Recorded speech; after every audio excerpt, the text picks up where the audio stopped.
Welcome to Crossdressing Stories. Here, we share personal stories, celebrate self-expression. If you're on your own journey or simply curious, you've found your community. Subscribe and join the conversation. It began with a lie I told myself. The lie was that I was only there for the art.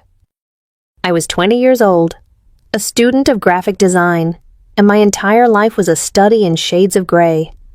My name is Kevin, and I was the kind of guy who could walk through a crowded room and leave no impression, like a ghost in a beige jacket. I wasn't unhappy, not really. I was just muted. My dreams, my desires, they were all quiet things, tucked away where no one could see them. My deepest, most secret curiosity was fashion. Not the menswear you see in magazines, the sharp suits and rugged jackets. No, I was mesmerized by women's wear, the flow of a silk gown, the architecture of a stiletto heel, the way a dress could transform a person into a living sculpture. I'd spend hours scrolling through runway shows online, my door locked, my screen angled away from the window. It felt like a guilty secret, a fascination I couldn't explain even to myself. So when New York Fashion Week came to town and a friend of a friend scored me a standing room only ticket to a rising designers show, I told myself it was for academic purposes. It's about color theory, composition, form. I'd reasoned, my voice hollow even in my own head. The venue was an old industrial warehouse downtown, transformed into a cathedral of style. The air thrummed with bass-heavy music and the electric buzz of anticipation. I found a spot near the end of the runway, squeezed between a woman in a fur coat that smelled of mothballs and a blogger live streaming on his phone. The lights dimmed. A single brilliant white beam cut through the darkness, and the show began. It was breathtaking. Models stalked the runway like goddesses, their faces impassive, their bodies draped in fabrics that seemed to defy gravity. I was completely lost in it, my sketchbook forgotten in my bag. I wasn't analyzing composition anymore, I was just watching.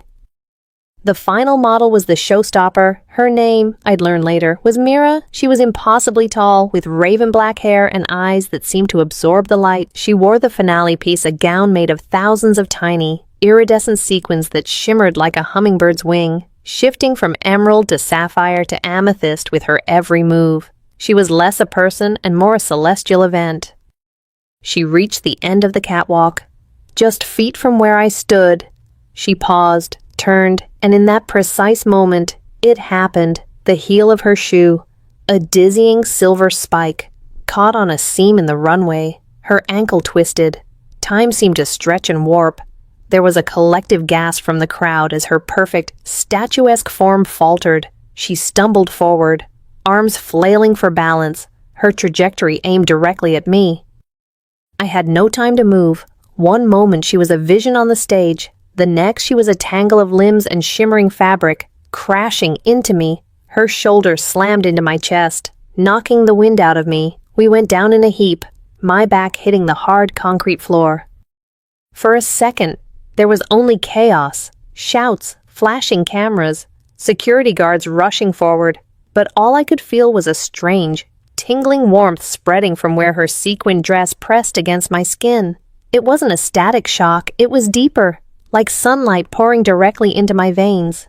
The sequins on her gown flared with an impossible, internal light, a blinding flash that seemed to pass from her body into mine. A faint glowing mark, like a handprint made of starlight, bloomed on my chest under my shirt before fading into nothing. "I'm so sorry," she whispered, her voice husky and surprisingly close to my ear. We were still tangled together on the floor. Then she said the words that would echo in my mind for weeks to come, words that made no sense. "I'm sorry, but this body will now change forever because we touched." Before I could ask what she meant, security was there, pulling her to her feet and helping me up. She gave me one last look, a look of profound pity and something else, something I couldn't name before she was whisked backstage. I stood there, dazed and bruised, the crowd's murmurs a dull roar in my ears. My chest ached where she'd hit me. I brushed myself off, my mind reeling. It was just an accident. I told myself she was probably delirious from the fall.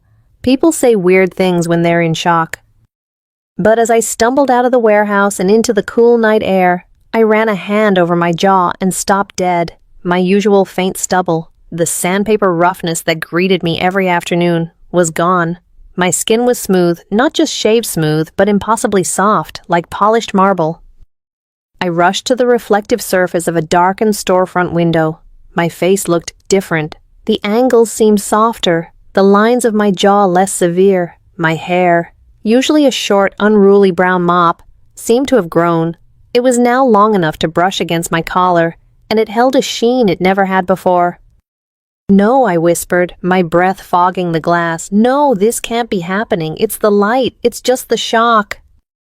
But it wasn't just the light. Driving home, my hands on the steering wheel looked wrong.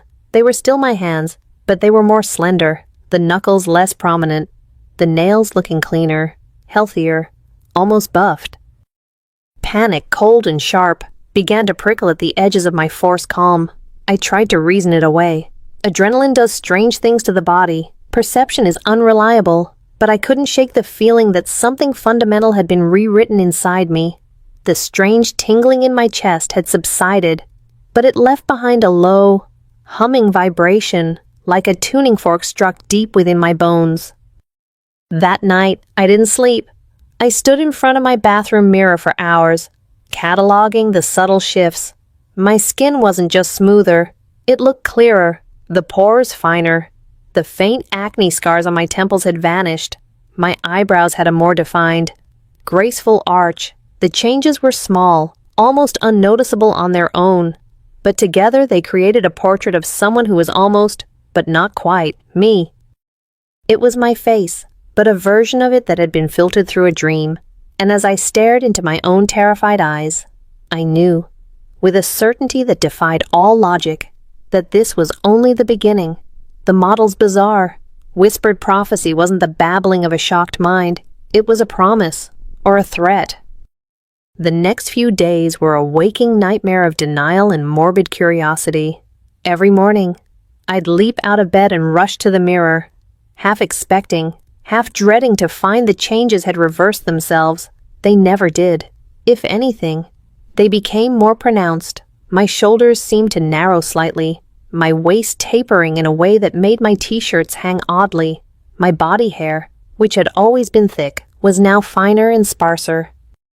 I was living in a state of quiet terror. I wore baggy hoodies and jeans, trying to hide my subtly shifting form from the world. I avoided my friends, making excuses about a heavy workload. My life, once a predictable landscape of gray, had become a minefield.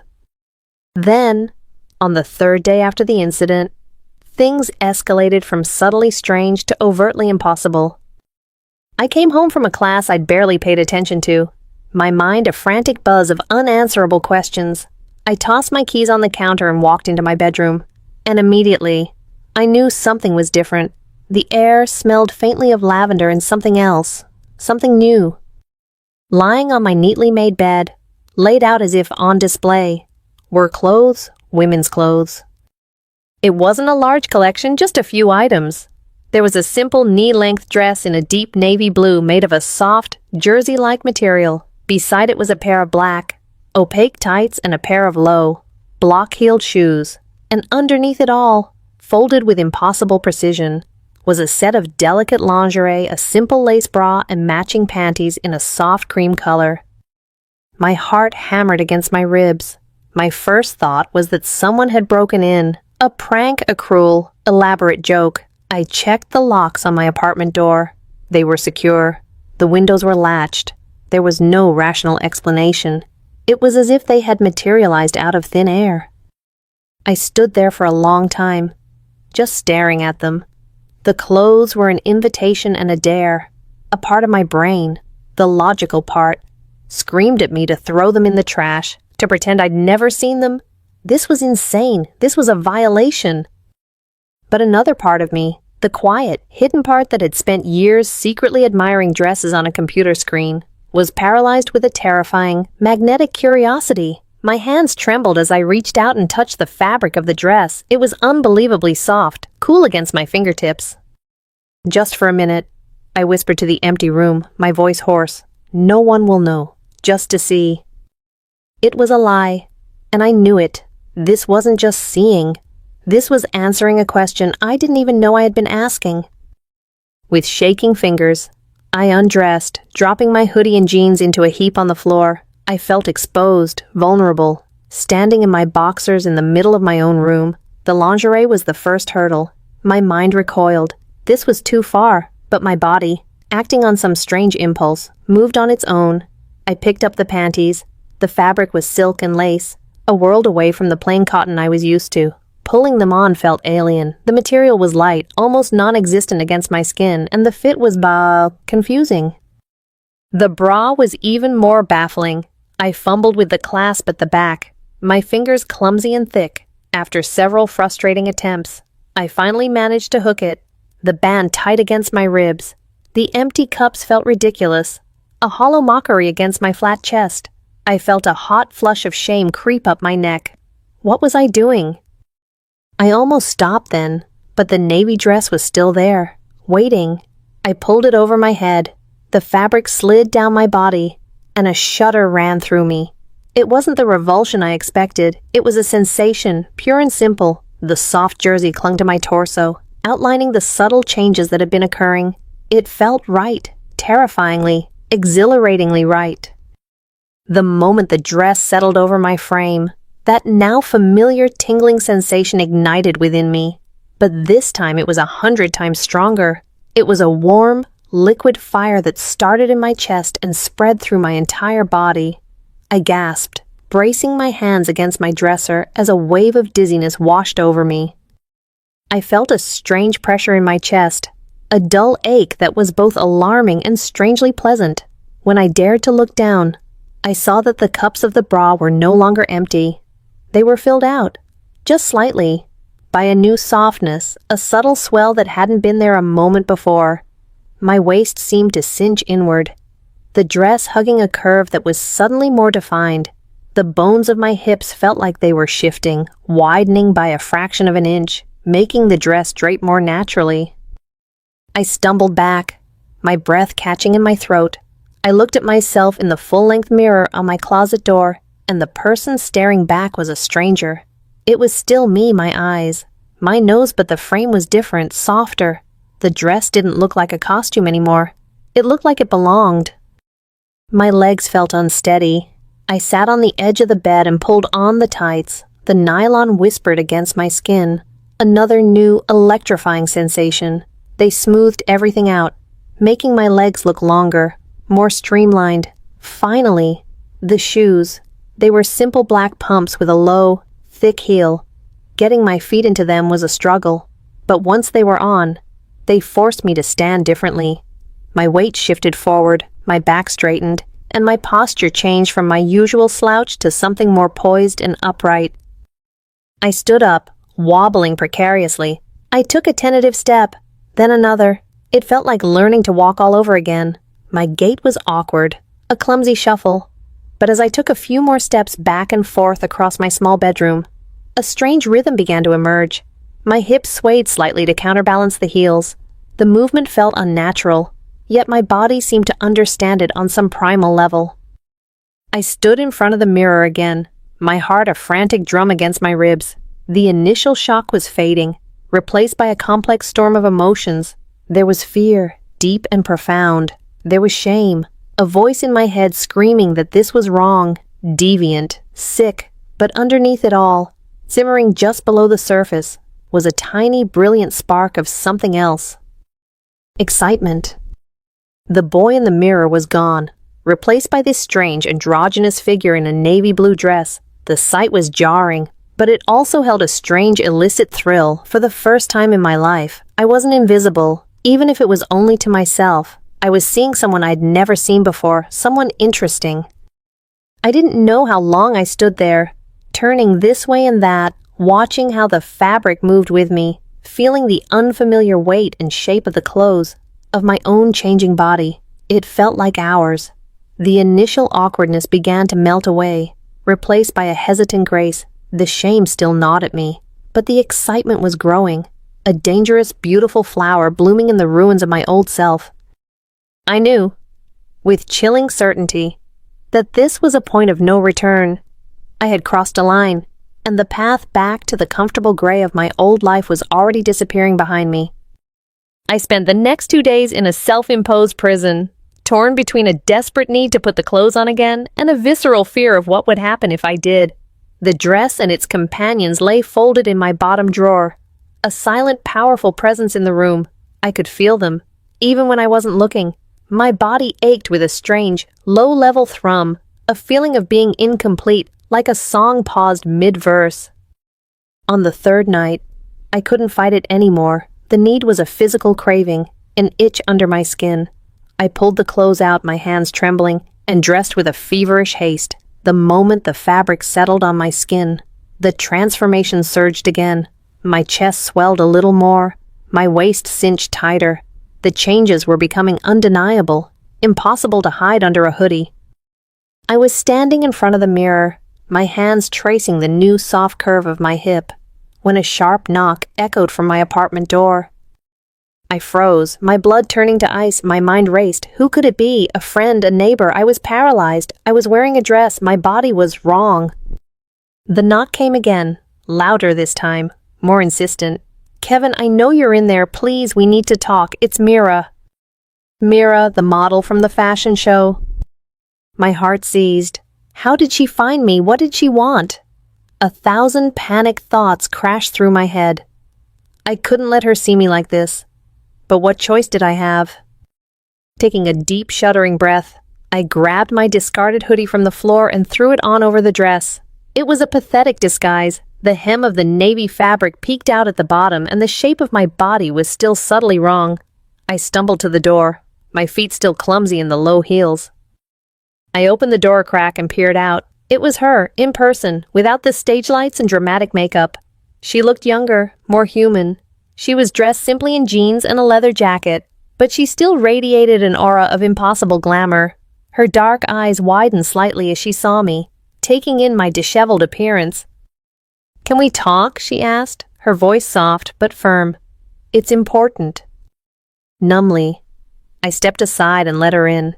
She walked into my small living room and turned to face me, her expression a mixture of concern and resignation. "You've been wearing them," she said. It wasn't a question.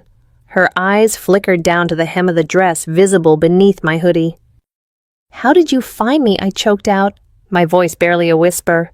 "What's happening to me?" "I got your information from the event organizers," she explained calmly. "And as for what's happening, it's my fault. I'm so sorry. I didn't mean for this to happen." She gestured to my sofa, and we both sat, a chasm of nervous energy between us. "That night," she began, her gaze steady and direct. "When we collided, it wasn't just an accident. I'm different. My family. We're sort of custodians of a legacy. We call it the spirit of beauty.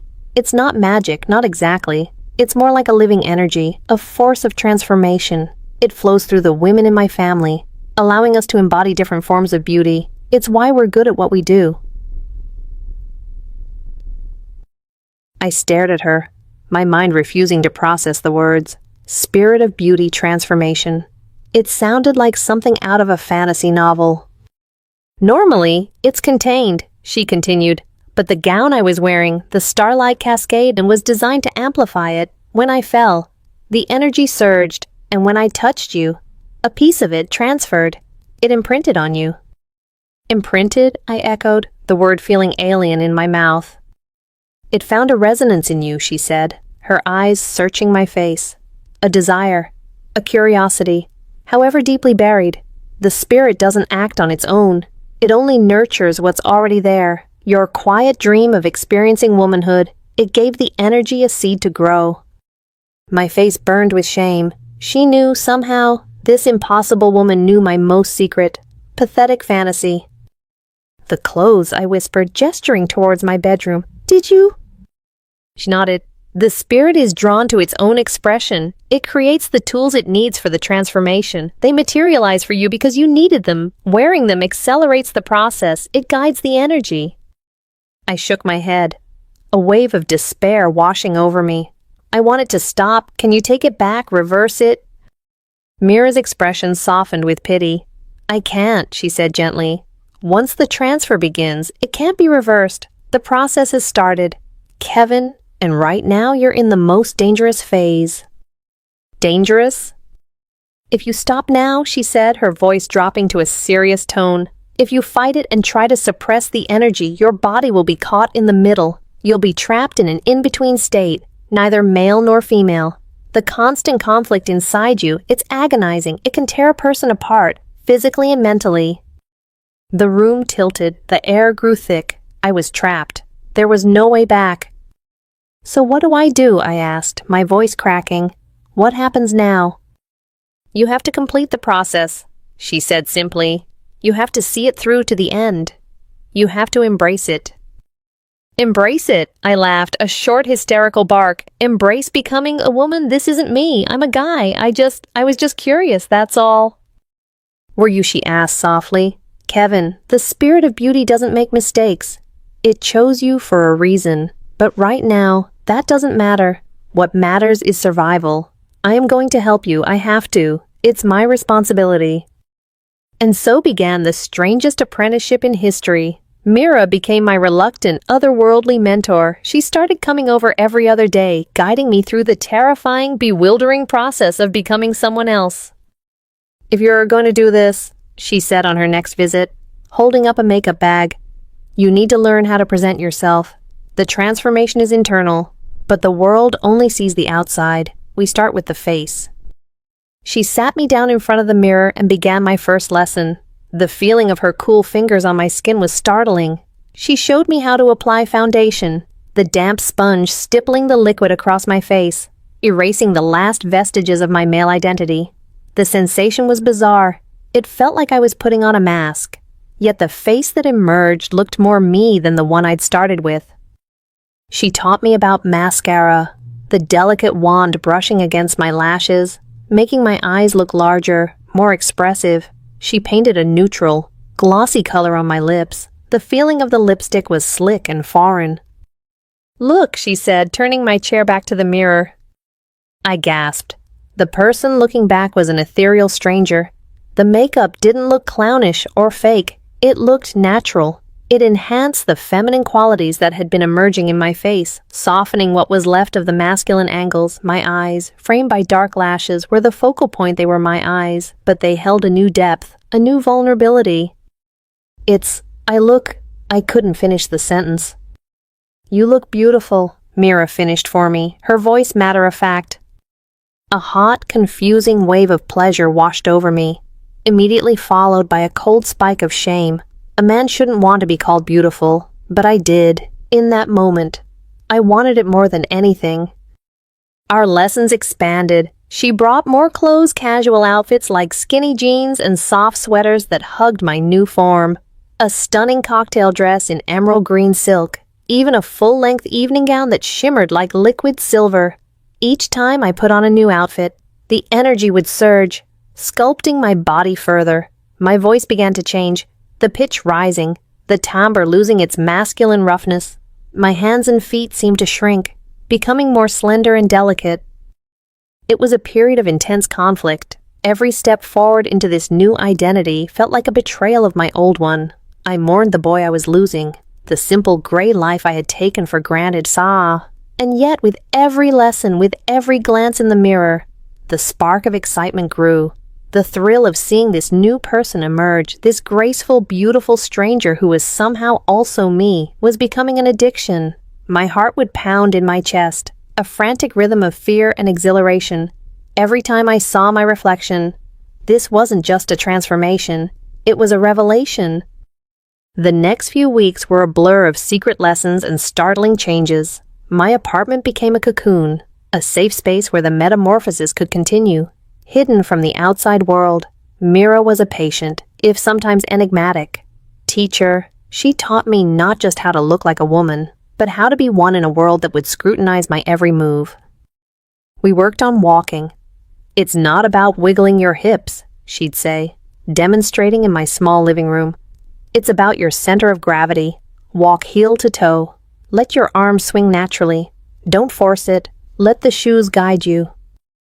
I spent hours pacing back and forth in different heels, from low pumps to daring stilettos she'd brought. My ankles ached, my feet throbbed, but gradually, the clumsy stomping evolved into something smoother, something that could almost be called graceful.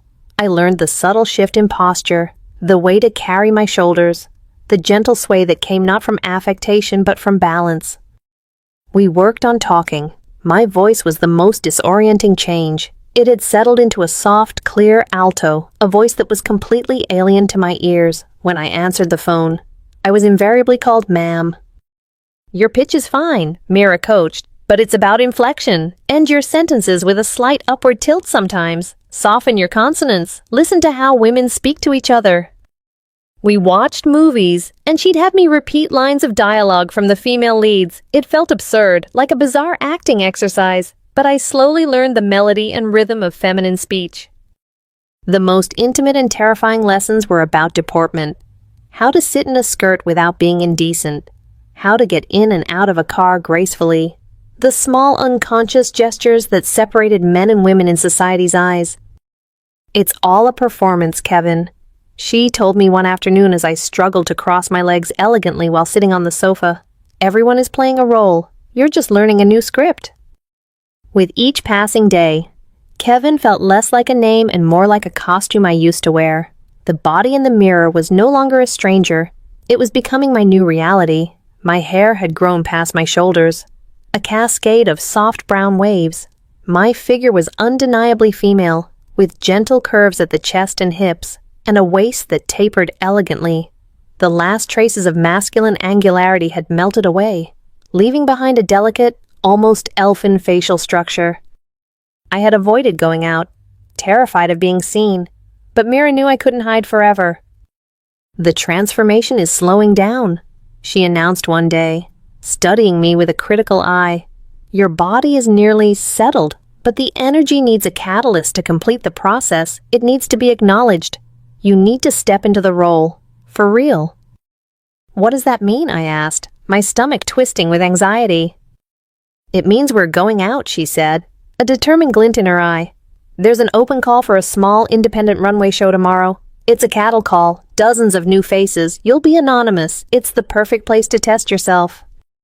"A modeling audition," I squeaked, my voice jumping an octave. "Mira, I can't. I'm not a model. I'm a fraud. They'll know." "They won't know," she said with unshakable confidence. "You'll be just another hopeful girl. You need to walk in front of people, feel their eyes on you, and own it. You need to stop being Kevin in a dress and start being the woman you look like, just for one afternoon." The idea was petrifying, but the alternative this painful, indefinite limbo, was even worse. I reluctantly agreed. The next morning was a whirlwind of preparation. Mira arrived with a garment bag and a professional-grade makeup kit. The outfit she'd chosen was designed to be both striking and unforgiving, a sheath dress made of a black, high-tech jersey that clung to every curve, and a pair of wickedly high stiletto heels. "No hiding today," she said as she laid it out. The process of getting ready felt like arming a soldier for battle. She did my makeup with intense focus, creating a smoky eye and a bold red lip. She styled my hair into a sleek, straight sheet that fell down my back. As I slipped into the dress, the fabric felt like a second skin, cool and constricting. Zipping it up was like sealing myself into a new identity. The heels forced me onto the balls of my feet, adding nearly 5 inches to my height and making my legs look impossibly long. When I looked in the mirror, I felt a shock that ran deeper than any I had felt before. This wasn't a boy in makeup. This wasn't an androgynous figure. The person staring back at me was a woman, a striking, confident, and utterly terrifying woman. "What's my name?" I asked in a daze. "I can't go in there as Kevin." Mira smiled faintly. "What do you want it to be?"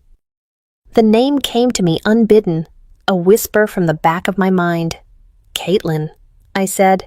It felt strange and yet perfectly natural on my new tongue.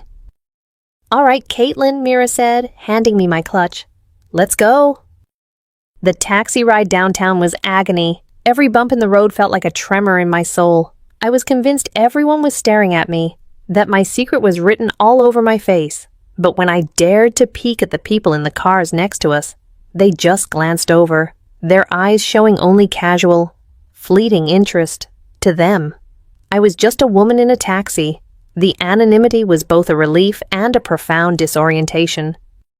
The audition was held in a large, bright loft space in Soho. The air was thick with the scent of hairspray and nervous energy. The room was filled with girls who looked like Mira, impossibly tall, impossibly thin, all with the same look of bored ambition. They milled about, chatting on their phones, touching up their makeup, ignoring everyone around them. No one gave me a second look. I was just one of them. Mira checked me in under the name Caitlin, and we were given a number. "I'll wait here," she said, giving my shoulder a reassuring squeeze.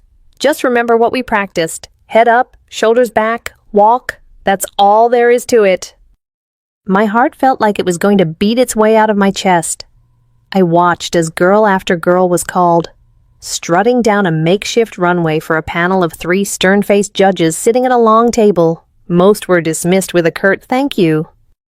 "Number 74, Caitlin," a voice called out. My number, my new name.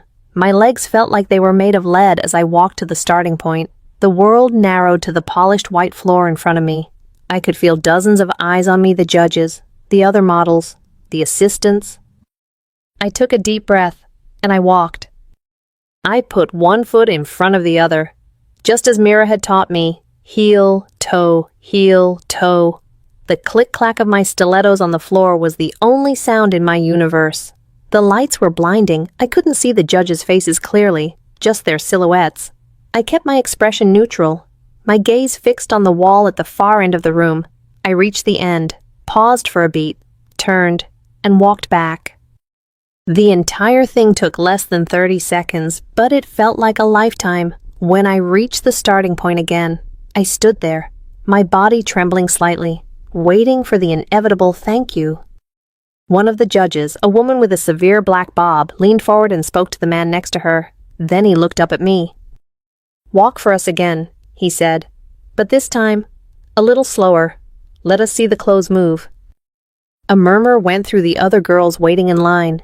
Being asked to walk twice was a good sign. The request sent a jolt of pure adrenaline through me. I did as he asked, my movements more deliberate this time. I focused on the feel of the dress against my skin, the way it shifted as I moved. I let my arms swing with a little more confidence. When I finished the second walk, the judge nodded slowly. "Interesting. There's something raw about you. We'll be in touch." I mumbled a thank you, and practically fled back to where Mira was waiting. My cheeks burning, my heart was soaring. They hadn't seen a fraud. They had seen a potential model. They had seen Caitlin. "You did it," Mira said, a genuine, brilliant smile lighting up her face. "You see, you belong." As I was turning to leave, basking in the glow of my small victory, a voice cut through the noise. "That was a great walk." I turned. A young man was leaning against the wall nearby, holding a camera with a large lens. He had kind eyes and a friendly, open smile. He was handsome, in a relaxed, approachable way. "Oh, thank you," I stammered, my carefully practiced female voice suddenly feeling thin and fragile. "I'm Marcus," he said, extending a hand. "I'm one of the photographers for the show. I've been watching people walk all day. And you have a presence. It's very natural." My mind went completely blank. A man was talking to me. A handsome man was complimenting me. I placed my hand in his, and he shook it gently. His hand was warm and strong. The simple contact sent a jolt of electricity up my arm. "I'm Caitlin," I said, the name feeling more real than it ever had before. "Caitlin," he repeated, smiling. "It suits you. I hope they cast you. I'd love to get the chance to photograph you." My face flushed a deep, undeniable red. It was a blush that started in my chest and spread all the way to the tips of my ears. I felt flustered, shy, and utterly, incandescently thrilled. It was a feeling I had never, ever experienced as Kevin. I hope so too," I managed to say. "It was nice to meet you, Marcus." I turned and walked away with Mira, my legs feeling even more unsteady than before, but for a completely different reason. My mind was reeling. He had called me Caitlin. He had held my hand. He had looked at me, not with suspicion or judgment, but with admiration. He had seen me as a woman. And in that moment, for the first time, My inner conflict wasn't about fear and excitement, it was something new. I was terrified of him finding out the truth, but a bigger, more powerful part of me felt a profound, heart-stopping flutter. It was the first time I had ever felt attraction, not as a boy looking at a girl, but as myself, as Caitlin. The walk home with Mira was surreal. The city streets, which had seemed so threatening just an hour before, now felt like a stage. People glanced at me, but their looks were no longer a source of paranoia. They were just looks. A man on the corner smiled at me. A woman waiting for the bus nodded in appreciation of my dress. I was visible, and for the first time, it didn't feel like a threat. It felt like a validation. "You're glowing," Mira commented as we waited for the crosswalk signal. "I feel weird," I confessed, my voice still breathless. "That guy, Marcus, he just talked to me like it was the most normal thing in the world." "It is the most normal thing in the world," she replied. "A man saw a beautiful woman and wanted to talk to her. That's all that happened." But it wasn't all that happened. Something inside me had shifted on a tectonic level. The encounter with Marcus had been a mirror, but instead of showing me my reflection, it had shown me how I could be reflected in someone else's eyes, and the image I saw there was one I desperately wanted to be. My mind kept replaying the moment his hand held mine, the warmth of his skin, the slight pressure of his grip.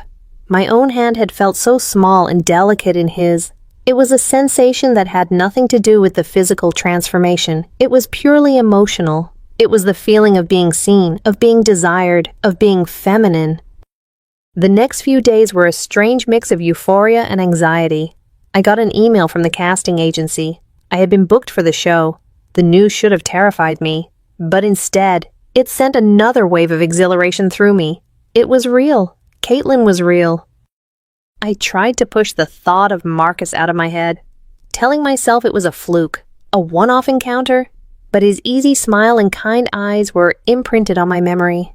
I found myself wondering if he would be at the fittings, at the show itself. The thought made my stomach do a nervous little flip. The day of the fitting arrived. Mira went with me, acting as my seasoned protective friend. The backstage area was a flurry of controlled chaos. Designers, stylists, and dressers moved with purpose, and models stood around like beautiful statues, waiting to be adorned. I was handed a garment bag and pointed toward a changing screen. The outfit was an ethereal, floor-length gown of layered, seafoam green chiffon. It was delicate and romantic. When I slipped it on, the fabric felt like a cloud against my skin. I stepped out from behind the screen to be checked by the designer, and that's when I saw him. Marcus was across the room, camera in hand, taking test shots of another model. Our eyes met for a brief second across the chaotic space. A slow smile spread across his face, a genuine smile of recognition and pleasure. He gave me a small, encouraging nod. My heart did a summer salute. I could feel the heat rising in my cheeks again and quickly turned my attention to the designer, pretending I hadn't seen him. But it was too late. The knowledge that he was there, that he was watching, changed everything. My every movement suddenly felt charged with significance. I stood a little taller, my posture a little more perfect. After the fitting, as I was changing back into my own clothes, a pair of well-fitting jeans and a simple silk blouse that Mira had approved Marcus approached me. "Caitlin Wright," he said, his voice as warm as I remembered. "I knew they'd cast you. That dress looks incredible on you." "Thank you," I said, trying to keep my voice steady. "It's a beautiful design." "It is, but the dress doesn't make the model," he said with a charming sincerity. "So this is your first show in the city." "Is it that obvious?" I asked, a small self-deprecating laugh escaping me. It sounded surprisingly natural. "No, not at all," he quickly reassured me. "You just have a freshness about you. A lot of the girls here look like they'd rather be anywhere else. You look like you're actually excited to be here." "I am," I admitted, and it was the truest thing I had said all day. We fell into an easy conversation. He told me about his work as a photographer, his passion for capturing the story behind the fashion.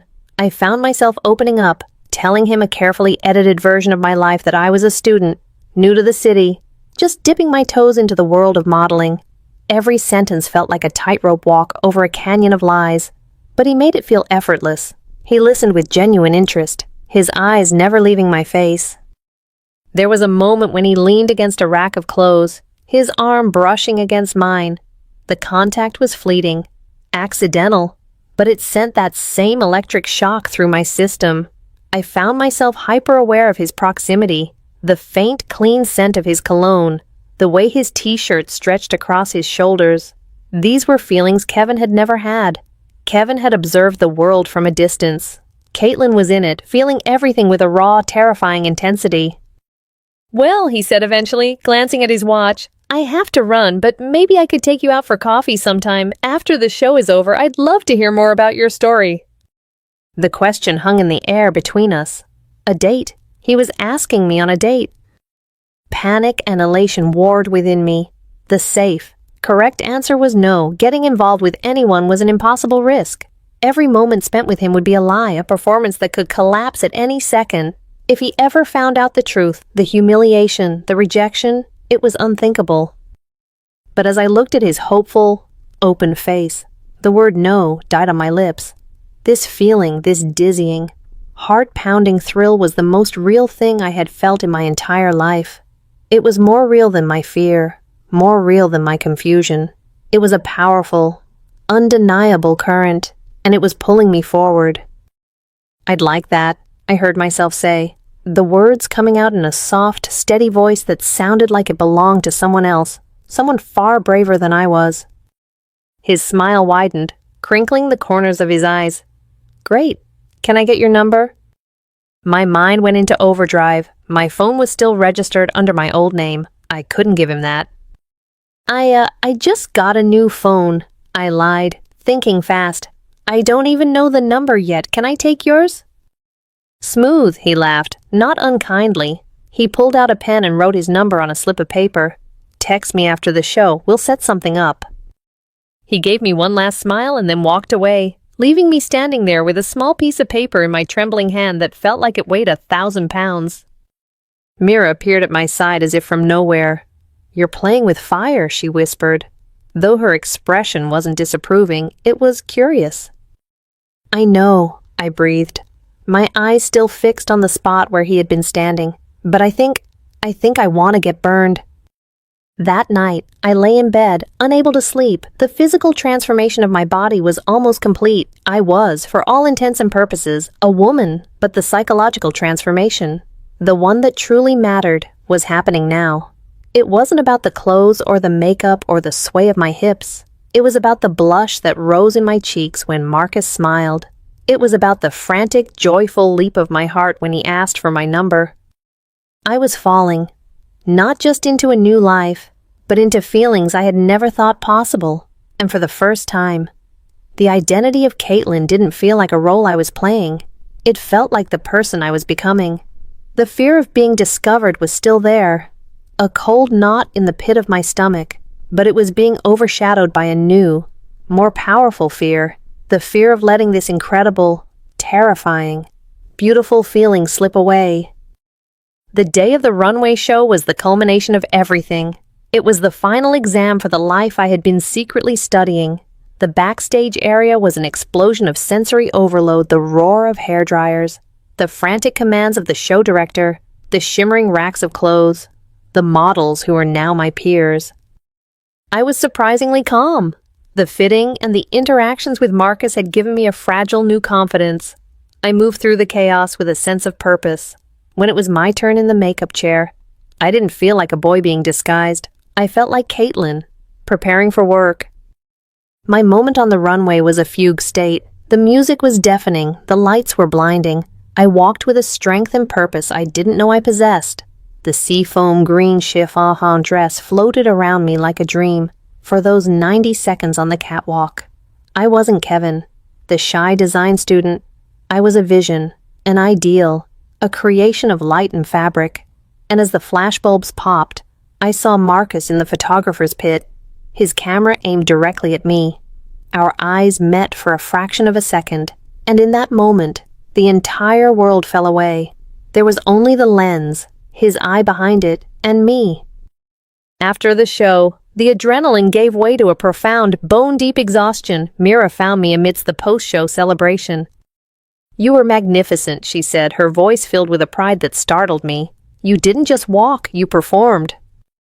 "I don't know what happened," I admitted. "I just became her." "Maybe there's no her to become," Mira said softly, looking at me with an intensity that made me feel transparent. "Maybe this is just you. Have you found yourself yet, Kevin?" The use of my old name was a jolt. No one had called me that in weeks. It sounded foreign, like the name of a distant relative I barely knew. "I don't know who I am anymore," I confessed, the confusion of the past month welling up inside me. "Go home," she said gently. "Get some rest, and listen to your heart. It knows the answer, even if your head doesn't." I took a taxi back to my apartment, the city lights blurring past the window. My mind was a whirlwind. I had done it. I had walked a runway. I had been convincing. I had even been asked on a date. I should have felt triumphant, but instead, I just felt adrift.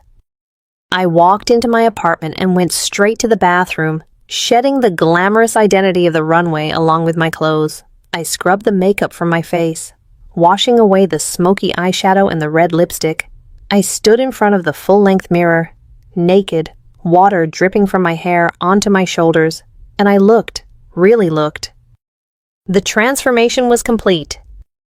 There was not a single trace of the boy I had been. My body was soft and curved in all the right places, my skin was flawless, my hips flared gently from a narrow waist, and my chest was full and feminine. My face, even without makeup, was delicate, with large, expressive eyes and lips that curved softly. It was the body of a woman, my body. And as I stared at this stranger who was me, something inside me broke. It wasn't a violent shattering, but a quiet, deep cracking of a dam I had been building my entire life. A memory surfaced, one I had buried so deep I had forgotten it existed. I was 6 years old, at a cousin's birthday party. She had received a beautiful doll, dressed in a sparkling pink princess gown. I remembered looking at that dress, at the way the light caught the glitter, and feeling a pang of longing so intense it physically hurt. I wanted to wear it. I wanted to be the one in the beautiful, sparkling dress. I must have said something out loud, because my uncle had laughed and ruffled my hair. "Don't be silly, Kevin," he'd said, his voice booming and cheerful. "Dresses are for girls." And just like that, the desire had been locked away. It was wrong. It was shameful. It was not for me. From that day on, I learned to mute that part of myself, to bury it under layers of beige and gray, until it was nothing more than a faint, secret ache I felt when I saw a beautiful gown. The energy from Mira hadn't created something new in me. It had only watered a seed that had been dormant for 14 years. It had given a voice to a whisper I had been trying to ignore my whole life. Tears began to stream down my face. They weren't tears of sadness or fear. They were tears of recognition, of release. I was mourning the boy who had to hide, the boy who was told his deepest feelings were wrong, and I was grieving for all the years I had spent not knowing, not understanding this fundamental part of myself. I looked at my reflection through the blur of tears. I saw the graceful slope of my shoulders, the delicate line of my collarbone, the soft curve of my hip. I raised a hand and touched my face, tracing the line of my jaw, a jaw that no longer felt like a stranger's. And for the first time, when I looked into the mirror, I didn't see a disguise or a transformation. I saw myself. The name Caitlin floated into my mind again. It wasn't a stage name anymore. It wasn't a lie. It felt like my name. The person in the mirror was Caitlin. I was Caitlin. A slow smile spread across my lips, even as the tears continued to fall. It was a smile of profound, heartbreaking, liberating acceptance. The war inside me was over. There was no Kevin to betray, no fraud to expose. There was only me, this new person, born from a secret wish and a strange twist of fate. I thought of Marcus. The fear was still there, a faint tremor in my heart. The path ahead was terrifyingly uncertain.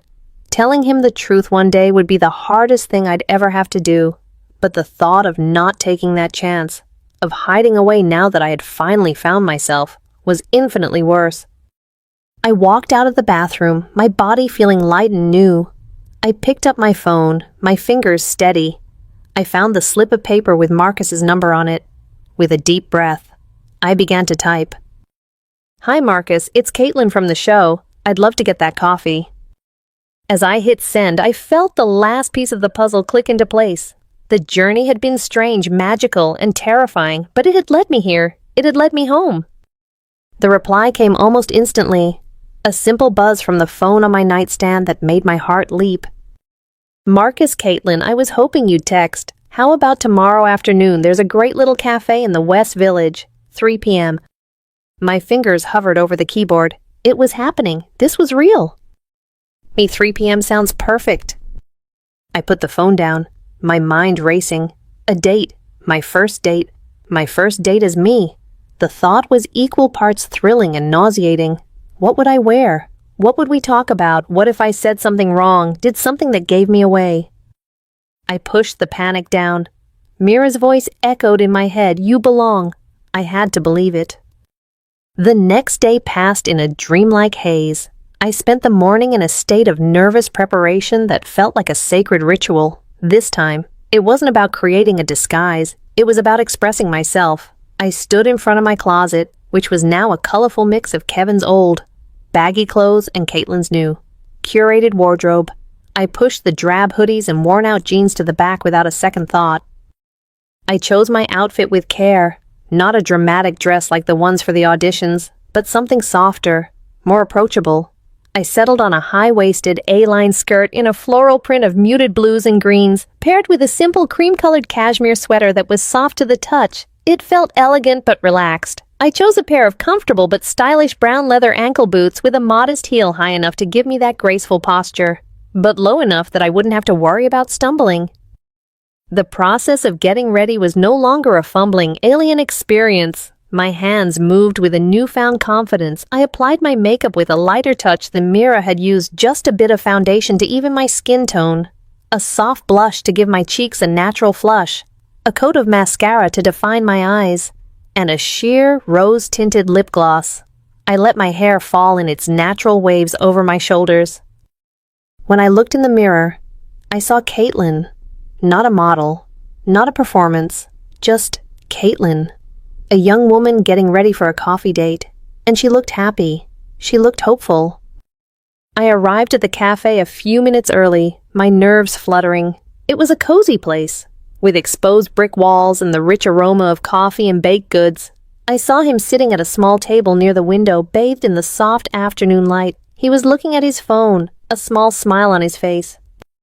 He looked up as I approached, and his smile widened into a brilliant, welcoming grin that made my stomach feel like it was full of butterflies.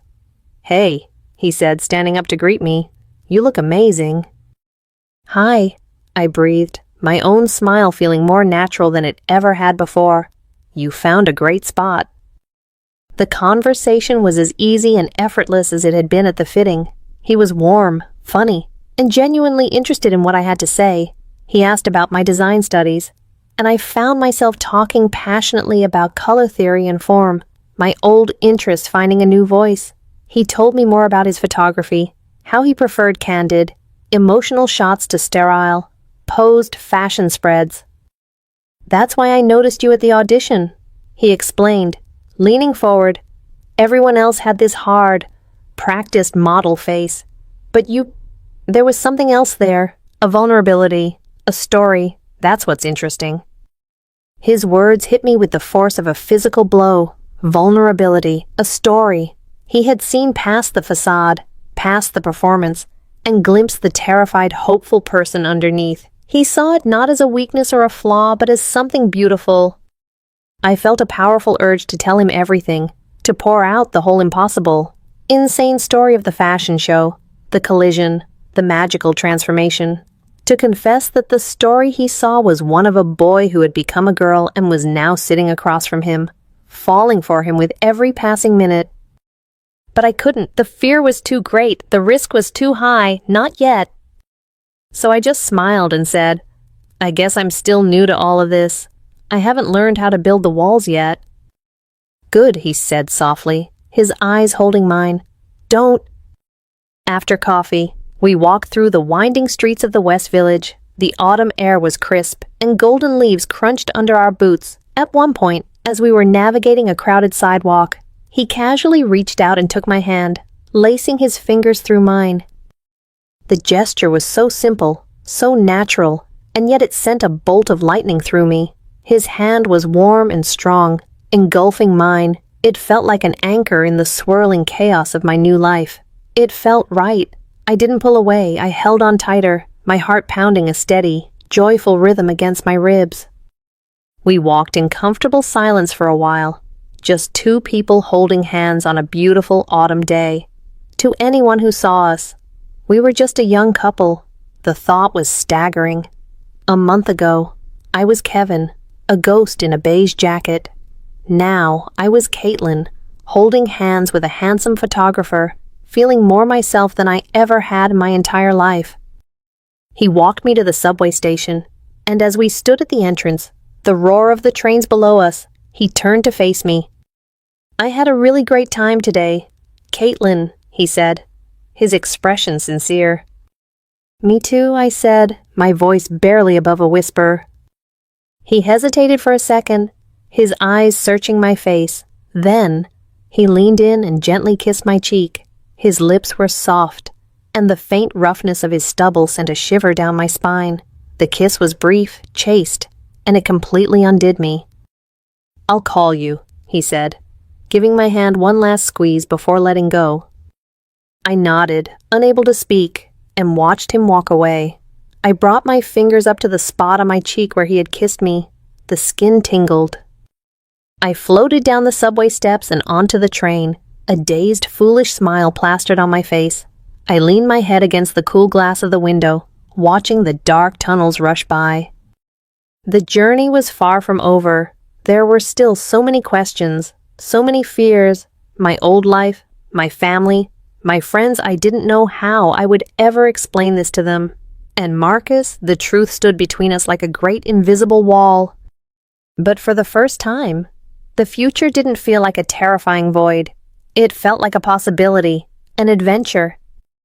The train pulled into my station, and I stepped out onto the platform. Joining the stream of people heading for the exit, I walked with a new sense of purpose, my steps light, my head held high. The reflection in the darkened subway window showed a young woman with a hopeful smile on her face. I didn't know what tomorrow would bring. I didn't know if I was strong enough to face the challenges ahead. But as I walked out of the station and into the crisp evening air, I whispered the words that had become my new truth, my new creed. My name is Caitlin. And for the first time, it felt like a beginning, not an end. It was the first sentence of a story I was finally ready to write.